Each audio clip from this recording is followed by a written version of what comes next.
Hello बच्चों, आज हम लोग चैप्टर 3 का एक्सरसाइज 3.3 का क्वेश्चन नंबर 3 का 5वां पार्ट लगाएंगे। ठीक है, तो 5वें पार्ट में देखिए क्या है, फिफ्थ वाले में थर्ड का फिफ्थ पार्ट कहा है, यदि किसी भिन्न भिन्न मतलब फ्रैक्शन जो कि a/b के रूप में लिखा जाए, फ्रैक्शन के अंश यानी न्यूमरेटर और हर यानी डिनोमिनेटर में 2 जोड़ दिया जाए तो वह 9/11 हो जाती है। और यदि अंश यानी न्यूमरेटर और हर यानी डिनोमिनेटर दोनों में 3 जोड़ दिया जाए तो वह 5/6 हो जाती है। तो उस फ्रैक्शन को यानी भिन्न को बताइए। ठीक, तो हम लोग क्या करेंगे, सबसे पहले इसका अलजेब्रिक इक्वेशन निकालेंगे। क्या कहा है, पहले कहा है कि फ्रैक्शन बताइए, तो मान लिया जाएगा, माना भिन्न यानी भिन्न बराबर x/y। यहाँ पर x क्या है, अंश यानी न्यूमरेटर, और ये क्या है, हर यानी डिनोमिनेटर।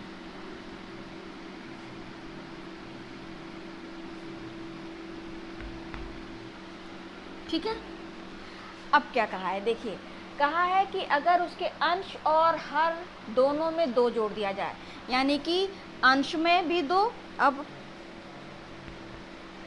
प्रश्नानुसार अंश में भी 2 जोड़ दें और हर में भी 2 जोड़ दें तो वैल्यू कितनी हो जाती है, 9/11। क्रॉस मल्टीप्लाई कर दिया जाए तो 11x plus 22 is equal to 9y plus 18।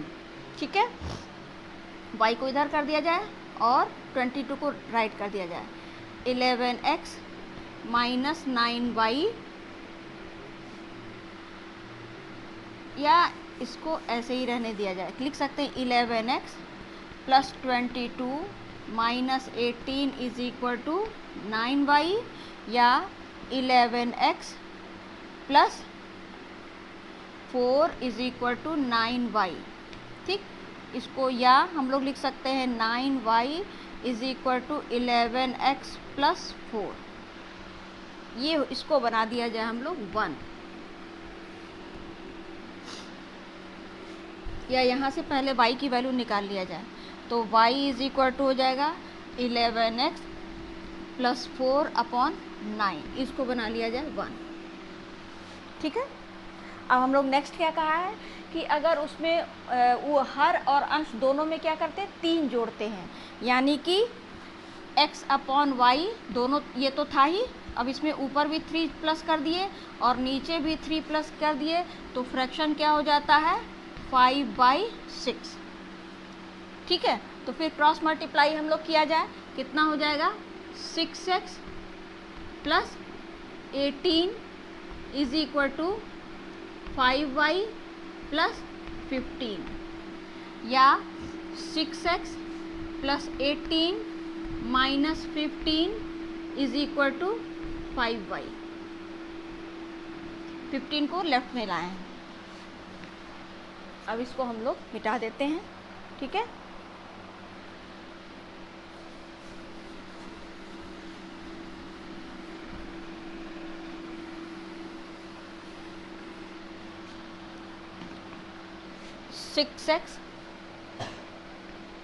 Six x plus 3 is equal to 5y, या इसको बना लिया जाए 2।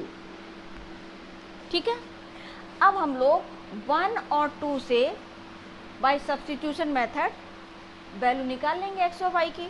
तो यहाँ 1 में हम लोग y की वैल्यू निकाल चुके हैं, तो 1 से y की वैल्यू 2 में रख दिया जाए। पुट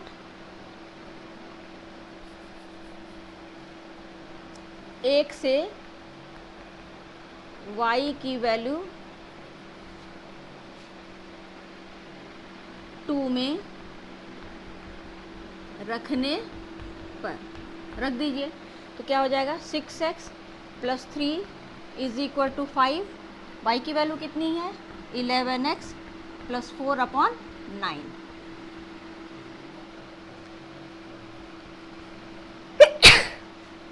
इज इक्वल टू 5 11 जार 55x प्लस 20/9।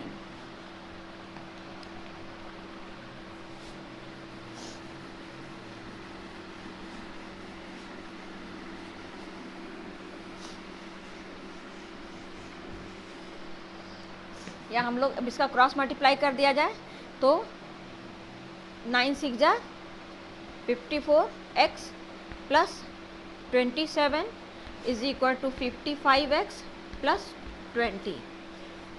x को एक पास कर लिया जाए, इस x को इधर राइट में ला दिया जाए, 20 को लेफ्ट में ला दिया जाए तो 27 minus 20 is equal to 55x minus 54x।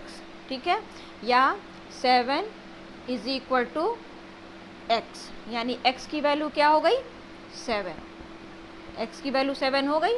अब x की वैल्यू किस में रख दिया जाए 1 में, x की वैल्यू 1 में रखने पर रख दीजिए तो y इज इक्वल टू क्या हो जाएगा 11 इंटू एक्स की जगह पे 7 plus 4/9 is equal to 77 plus 4/9, या y इज इक्वल टू 81/9, 9 9 जार 81, या y is equal to 9। x की वैल्यू आ गई, y की वैल्यू आ गई, अतः भिन्न यानी फ्रैक्शन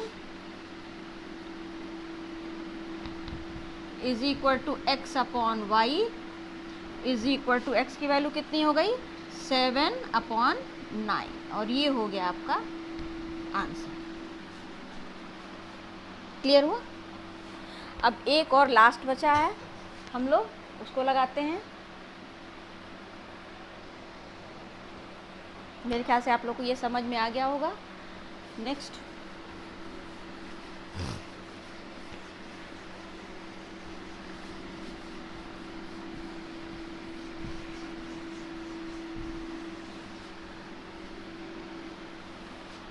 अब देखिए कहा है, लास्ट है 6।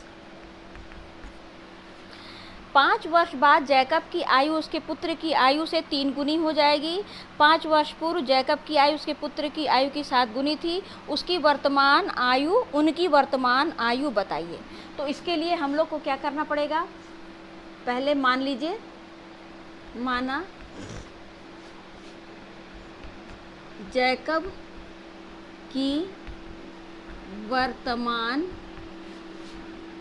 आयु इज इक्वल टू x वर्ष और पुत्र की वर्तमान आयु इज इक्वल टू y वर्ष। ठीक है, वर्तमान मतलब प्रेजेंट एज उसकी क्या है इस समय। ठीक है, अब उसके बाद क्या कहा है, प्रश्नानुसार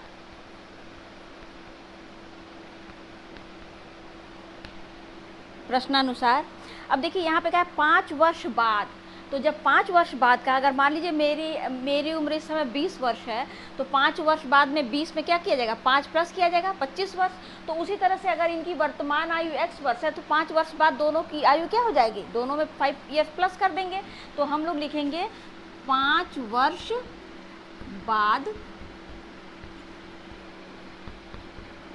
जैकब की आयु बराबर x प्लस 5 वर्ष, और जब 5 वर्ष बाद पिता की उम्र लेंगे तो पुत्र की भी उम्र 5 वर्ष बाद ही लेंगे।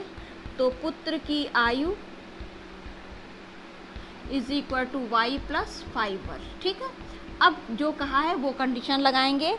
कहा है 5 वर्ष बाद जैकब की आयु उसके पुत्र की आयु की 3 गुनी हो जाएगी। जैकब की आयु यानी x प्लस 5, उसके पुत्र की आयु यानी y प्लस 5 की 3 गुनी हो जाएगी। जैकब की आयु पुत्र की आयु के 3 गुनी हो जाएगी। कब? 5 वर्ष बाद। तो 5 वर्ष बाद अगर पिता की आयु लेंगे तो 5 वर्ष बाद पुत्र की भी तो आयु लेंगे, क्योंकि अगर इसकी 5 वर्ष बाद आयु बढ़ेगी तो 5 वर्ष बाद पुत्र की भी तो आयु बढ़ेगी। तो हम लोग लिख सकते हैं x + 5 = 3y + 15, या x - 3y, या x = 3y + 15, 5 को इधर लिया जाए -5, या x = 3y + 10, इसको बना दिया जाए 1। ठीक है। अब क्या कहा है? 5 वर्ष पूर्व, ये तो 5 वर्ष बाद का था, तो 5 वर्ष पूर्व वर्तमान में जो आयु उसमें से 5 माइनस करेंगे तो क्या लिखा जाएगा? 5 वर्ष पूर्व जैकब की आयु बराबर x प्रेजेंट है और उसमें से 5 माइनस कर देंगे वर्ष, और पुत्र की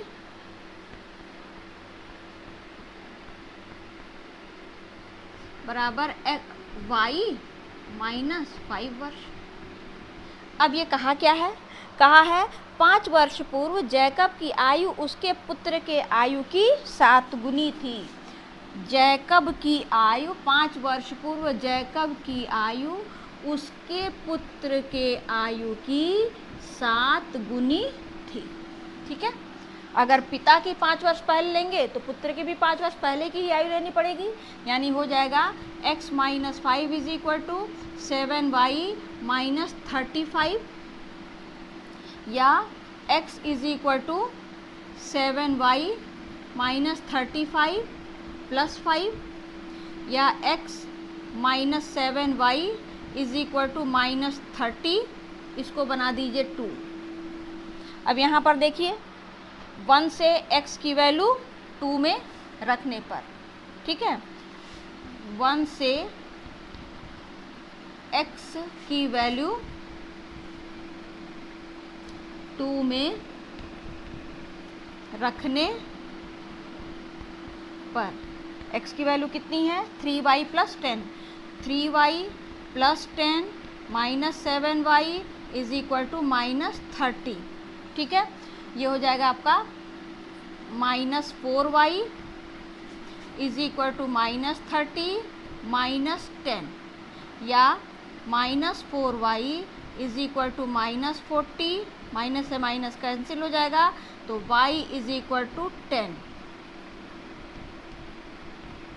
यानी y कितना आया? 10 आया। तो y की वैल्यू अब 1 में रख दिया जाए तो पिता की आ जाएगी। तो लिखा जाए अब हम लोग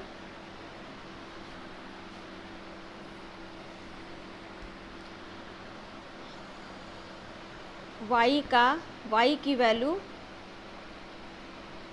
1 में रखने पर कितना हो जाएगा? x = 3 × y की वैल्यू कितनी है? 10 और +10। ठीक है। x = 30 + 10, x = 40 वर्ष, यानी कि पिता की आयु 40 वर्ष और पुत्र की आयु 10 वर्ष। तो जैकब की आयु कितनी हो जाएगी? तो जैकब की आयु बराबर 40 वर्ष और पुत्र की आयु बराबर 10 वर्ष। ये हो गया आपका आंसर। ठीक है। अब आप लोगों का ये एक्सरसाइज ख़त्म हो गया। अगले वीडियो में हम लोग नए एक्सरसाइज के साथ मिलेंगे। अगर आपको मेरा ये वीडियो पसंद आया हो तो प्लीज़ लाइक सब्सक्राइब के साथ साथ बेल आइकन ज़रूर दबाइएगा, ताकि हमारे सारे नए वीडियोज़ आप तक पहुंच जाएं। Thank you.